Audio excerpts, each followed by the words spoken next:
كلمة واحدة بس ممكن تغير حياتك، كلمة واحدة بس ممكن تغير حياتك للأحسن يا إما تغيرها للأسوأ.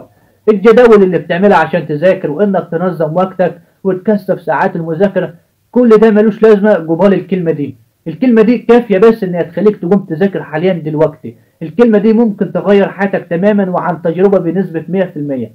أنا ما كنتش معتقد إن فعلا الناس لسه محتاجة الكلمة دي، بس اكتشفت إن الناس كلها محتاجة الكلمة دي، الناس كلها وأنا كلنا محتاجين الكلمة دي. الكلمة دي اللي هي اطمن. ممكن تكون بالنسبة للبعض ملهاش لازمة، لكن بالنسبة لناس تاني لها لازمة كبيرة جدا. كلمة اطمن دي ممكن تغير حياتك تماما. يعني لو انت جايب درجة وحشة في الترم الأول وجي حد وقف معاك الترم الثاني وطمنك وهتنجح إن شاء الله وشد حيلك، فعلا هتعمل كده. ممكن الكلمة دي يعني تخليك فاشل وممكن تخليك ناجح في نفس الوقت. كلنا محتاجين حد يطمنا. يعني مثلا لو جبت درجة وحشة الترم الأول، وحشة جدا كمان، ومش لاقي حد معاك، مش لاقي مثلا اهلك يحمسوك ولا يطمنوك، مش لاقي مدرس يطمنك ولا صاحب يطمنك، هتفشل تماما ومش هتعمل اي حاجه.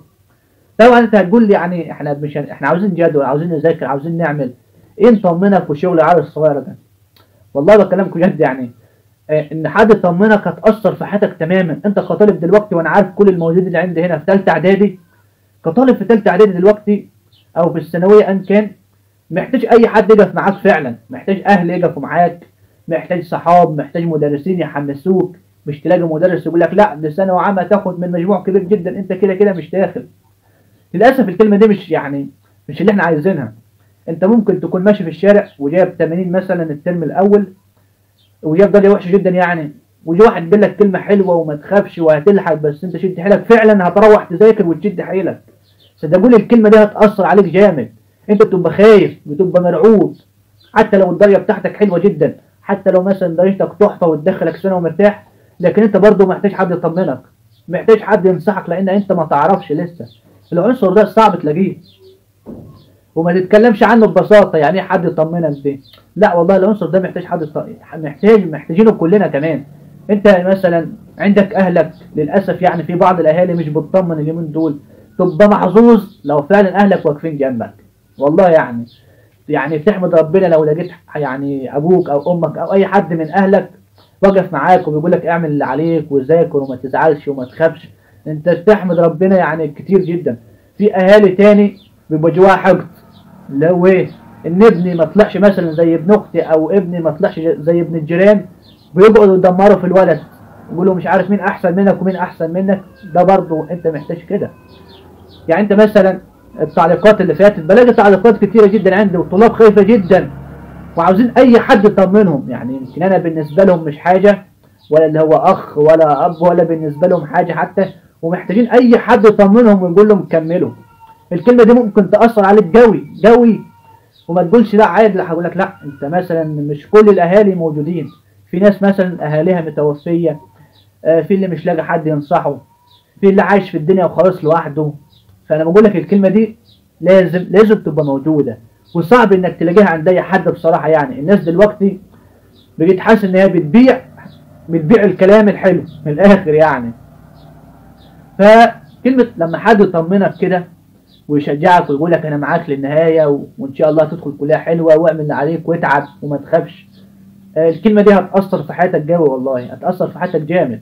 انت كان لسه صغير دلوقتي ما تعرفش حاجه، محتاج اي حد جنبيك، سواء صاحب او اهل او مدرس، محتاج اي حد جنبيك. وانا عارف ان للاسف يعني 70% من الطلاب مش لاقين حد جنبيهم، ولا لاقين حد يحفزهم، ولا لاقين حد ينصحهم، على الرغم ان ممكن اهلهم موجودين. بس للاسف يعني الزمن اللي احنا فيه ده الكل مشغول عن بعضين. في الاهل مثلا اللي طول اليوم شغاله وما عندهاش وقت انها تقعد مع اولادها، وفي الاهل التانية اللي هي حتى لو عندها وقت للاسف يعني بتقضيه في حاجه تانية.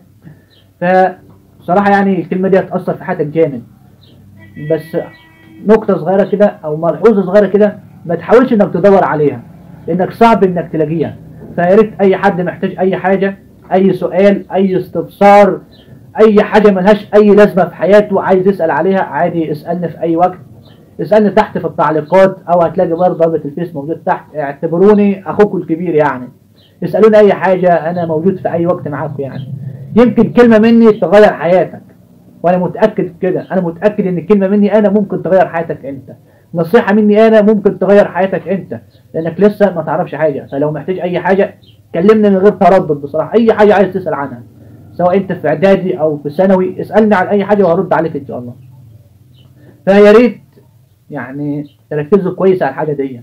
يا ريت لما تحاول تدور عليها تدور عليها عند المكان المناسب، مش انك تاخد نصيحة من اي حد او تتأثر بكلام اي حد او تتأثر بكلام صاحبك اللي ملوش اي لازمة، اللي يقعد يقول لك انت فاشل وتتأثر بكلامه، والله تبقى انت اللي غبي لو اتأثرت بكلامه.